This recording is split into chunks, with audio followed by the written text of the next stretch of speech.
注意看，阿瑟正在追捕这辆摩托，这一路逼迫的声音吸引了前方正准备开罚单的队友。一看有飙车的机会，这不比直接开罚单有趣多了。阿瑟立刻放弃手中的罚单，上车开始追起了摩托。NPC 也没想到居然还有这种好事儿，但他们能追到这位老哥吗？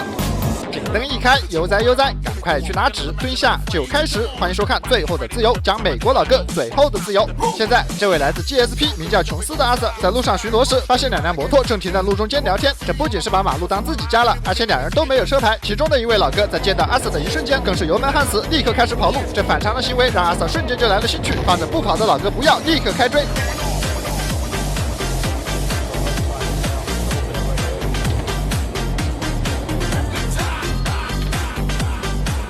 没有想到这小摩托还挺猛，一波加速，衔接几个连续弯道，一时间叫阿瑟连尾灯都瞧不着。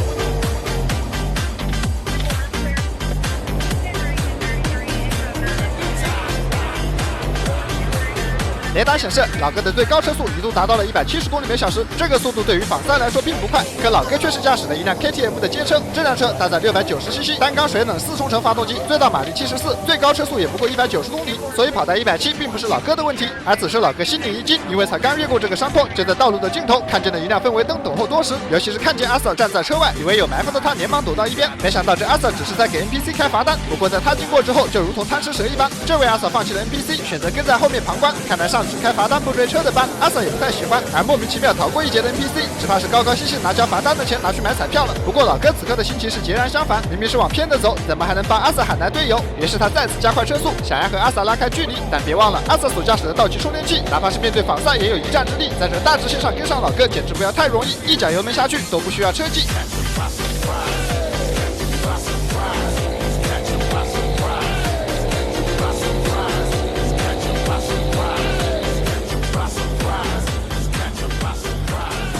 从老哥的油门声就能听出来，他确实已经尽力了。他所驾驶的这辆 KTM 更擅长的是走山路，可阿瑟靠近一看，却发现他用的又是公路胎。有可能是老哥平时通勤比较多，所以选择了这番避长养短的做法，成功让自己达到了山路跑不动、公路跑不过的处境。发现了老哥的弱点，胜券在握的阿瑟在身后唱了起来。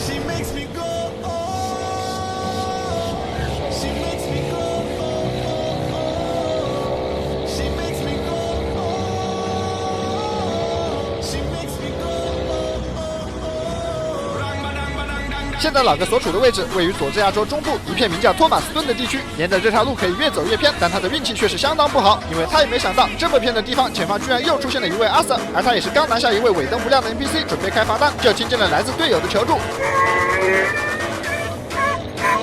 开罚单哪有追摩托好玩？现在老哥的身后不仅又多了一位阿瑟，还又多了一位开心的不行的 NPC， 和这老哥倒的霉都替 NPC 们消了灾。这哪里是什么老哥，简直就是他们今天的福星。而在无意中帮助了2位 NPC 的老哥，也该考虑一下自己的情况了。面对这个路口，他提前转弯，走上了废弃的铁轨。这突如其来的转变叫阿瑟心中一惊，暗叫糟糕。要是叫老哥沿着这条路一路狂飙，几位阿瑟拿他根本没招。可没想到老哥的技术没有那么高，只是在上面走了几步，就发现轮胎根本顶不住，只能再次回到马路和阿瑟拼起了车速。不会越野骑个毛的 KTM， 这么好的机会都没能分出胜负。来看看战力表，这老哥究竟是什么技术？好，原来才4星。且不说与阿瑟的技术相当，别忘了阿瑟身后还有几位队友，看来这把稳了。现在前方的道路变宽，几位阿瑟便开始排兵布阵，准备找机会将老哥逼停。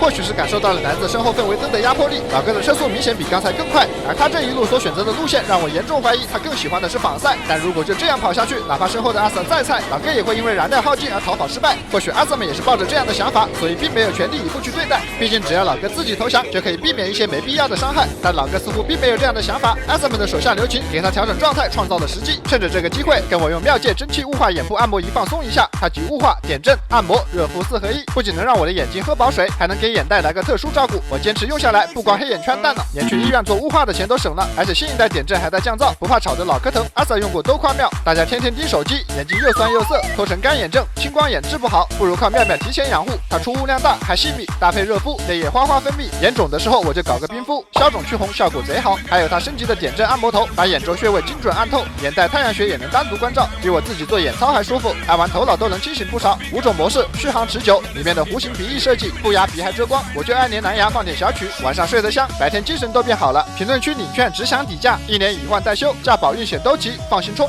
作为私信大佬，他又何尝不知道这样根本跑不掉？刚才进草就打滑，所以他也不敢轻易尝试。但要是再拖下去，自己必定会输。思考良久，老哥终于发起了进攻。阿瑟本以为他要转弯，没想到老哥直奔右侧的草坪，看来这是终于开始展示 KTM 的越野能力了。然而事实和老哥担心的一样，上了草坪之后，车轮开始打滑，不仅速度严重下降，还叫他不好控制方向，一不小心就撞上了电线杆。阿瑟也是连忙停车，准备下车将老哥拿下。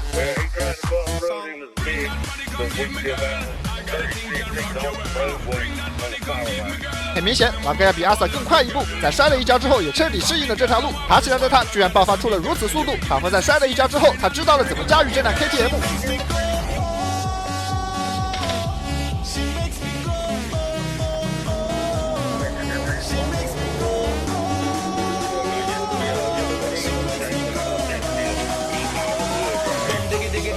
顺着老哥前进的方向，阿瑟一路来到了前方，本想快老哥一步将他截停，但他发现老哥根本没有直着向前走，而是一路跌跌撞撞走向了右侧的树林。刚才老哥摔跤，阿瑟就慢了他一步，好不容易再出现机会，阿瑟可不敢有半点耽误。尽管一路小跑加快了脚步，但还是眼睁睁的看着老哥钻进了树林深处，终究还是错付，没能将老哥留住。没有想到老哥在关键时刻领悟，发挥出了 KTM 玩家最基本的技术，成功将自己的摩托和自由保住。这叫2位赶来支援的队友也是欲哭无泪，到手的罚单不开，陪跑了这么久也没收获。本以为是丢了西瓜捡了芝麻，没想到西瓜摔烂了还找不到芝麻。果然有时候与其逼自己一把，不如放自己一马。人生得意须尽欢，落袋为安别太贪。好了，本期的节目到这里还没有结束，因为人生处处充满惊喜。